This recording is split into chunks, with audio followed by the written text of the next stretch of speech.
Welcome to your Get That Nugget for GCSE English Literature. Today we're going to be focusing on looking at plot and structure within Macbeth in order to give you the tools that you need to tackle the essay question. This session is to complement your lessons with your teacher, not in any way to replace them. So all Shakespeare plays are set up into 5 acts. And because Macbeth is a tragedy, what we will end up with in Act 5 is that catharsis, that resolution. We start with rising tension in Act 1 and Act 2. Act 3 becomes the act of chaos before we look at descending tension down to the resolution. So in Act 1, we open with a battle scene. And that is put there to establish that at this stage in the play, Macbeth is a hero. And that's done in order to make it even more shocking, his betrayal of the king and the events that follow. Off the back of this battle, Macbeth is walking home to his castle with his friend, and he is stopped by 3 witches. And it is at this point that we start to see that rising tension, because the witches tell Macbeth that he is going to become the king. And it is at this point that Macbeth starts to question things, starts to recognise his ambition.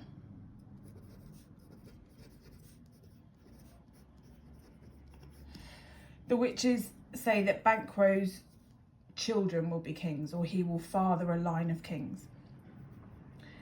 And so we have Macbeth who's going to be king, Banquo whose children are going to be king.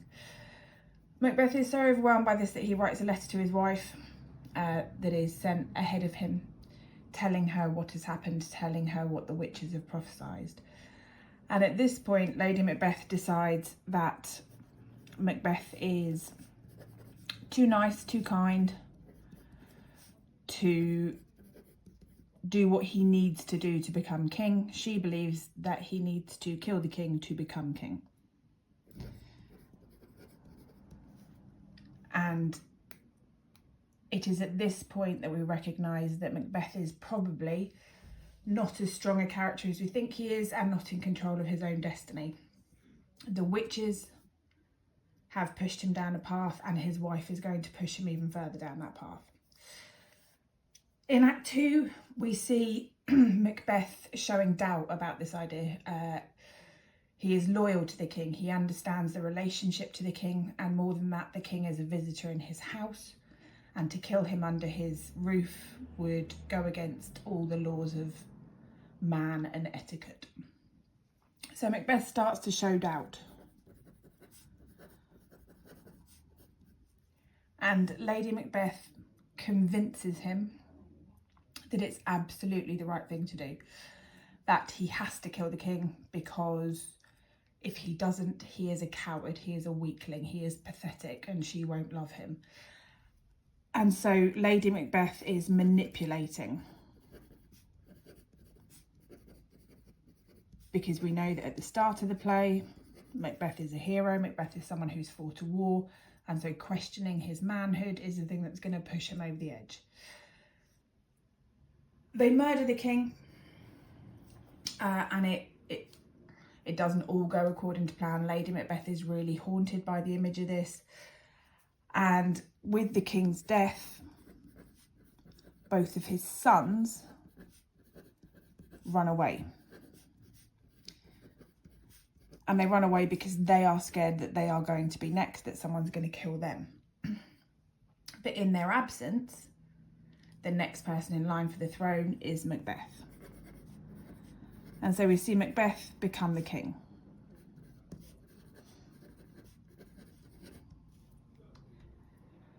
In Act 3, Banquo, who, don't forget, was there when the prophecy was made, says that he feels, and he says it to himself, that he feels that Macbeth has done something wrong. He feels that Macbeth has been involved in the king's murder in order to become king.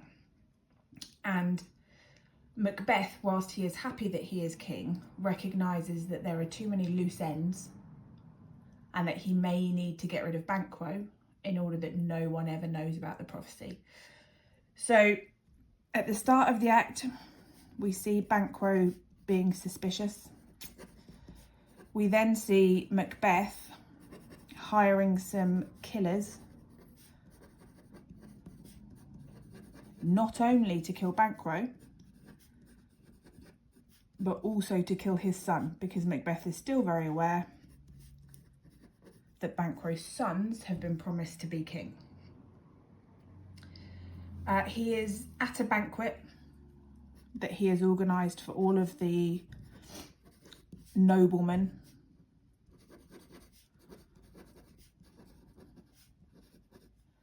And it is then that he is told of Banquo's death.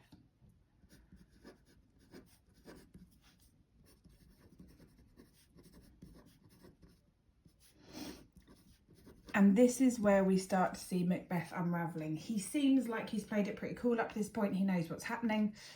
He is in control of what's going on. But in reality, the guilt of what he's done, the guilt of what's happening is starting to play on his mind.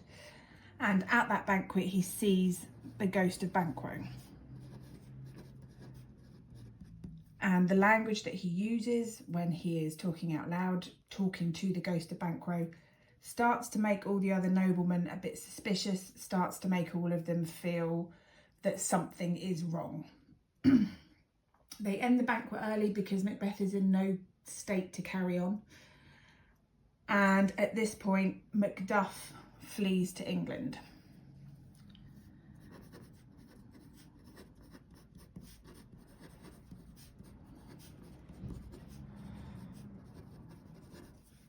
Macbeth is no longer communicating with Lady Macbeth. He is trying to hide everything from her. He's trying to keep everything to himself. And so at the end of the banquet, he decides that the best course of action is to go and see the witches again, because they are the people that gave him the prophecy in the first place. They now have to tell him how to carry on.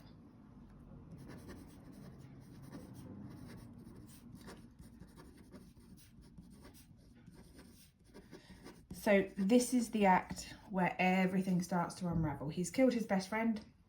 He's starting to see things. All the noblemen are suspicious of Macbeth. Macbeth is acting in a way that is a little bit erratic. Macduff has fled to England, and Macbeth is going back to see the witches. And we know that the witches come with chaos. In Act 4, he sees the witches and they tell him that he should beware of Macduff, that no one born of woman can kill him, and that he only needs to worry when the wood marches to his castle. And therefore, Macbeth starts to feel fairly invincible. He starts to believe that nothing can happen to him because if no one born of woman can kill him, it's not a problem. Woods don't march, so he hasn't got a problem there.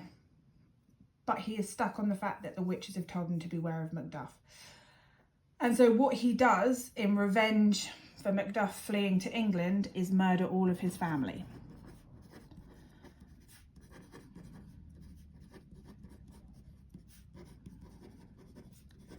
And Macduff is told about that while he's in England, and he vows revenge, and he gets the support of the English to go and attack Macbeth.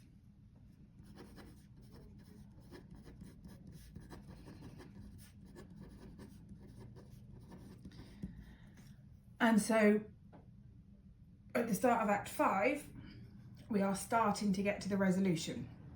So we find out that Lady Macbeth has died, has killed herself as a result of the guilt. We find out that the English are on the march to Scotland, and Macbeth decides that he is going to barricade himself in his castle. They can't get to him if he's in his castle. But then as he is sort of waiting and watching, he hears reports of the wood marching on his castle, and that is because the soldiers have cut down branches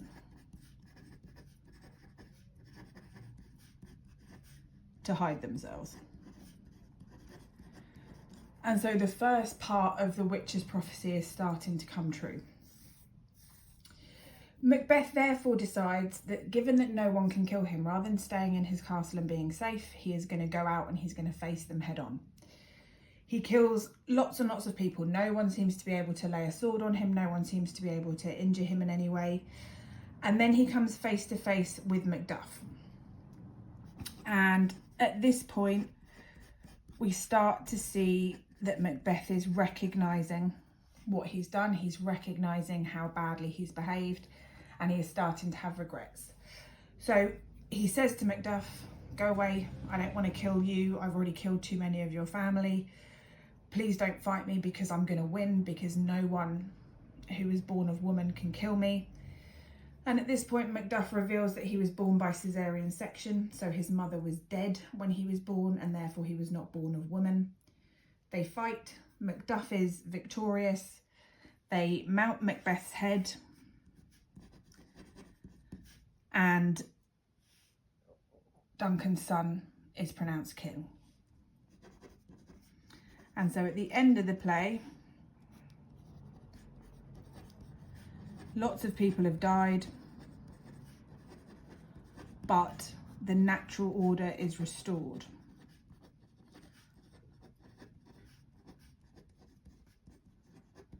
And so when we think about the structure of a Shakespeare play, particularly a tragedy, we start off with Act 1, where the scene is set. So at this point, we know that Macbeth is a hero. We know that the king really likes him. We know that he's our main character. However, we start to see that rising tension, and his ambition starts to take over.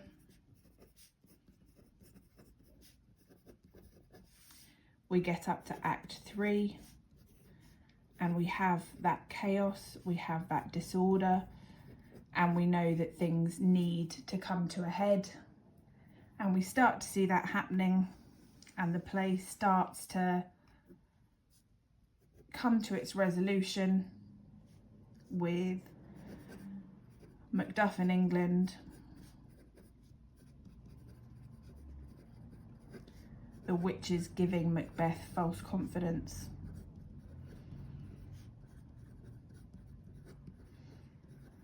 and ultimately in Act 5 we see the death of Macbeth, which re-establishes the natural order. And without that re-establishing of the natural order, the play cannot end. We know that the natural order has been disrupted here with the death of Duncan, and it is re-established with the death of Macbeth. So, how does Shakespeare use the structure of his play to suggest the inevitability of Macbeth's fate? We know as a tragedy that it is going to end one way and one way only. How does Shakespeare use that structure to create the idea of tragedy, and then to tell us throughout the play that this can only end with the death of Macbeth?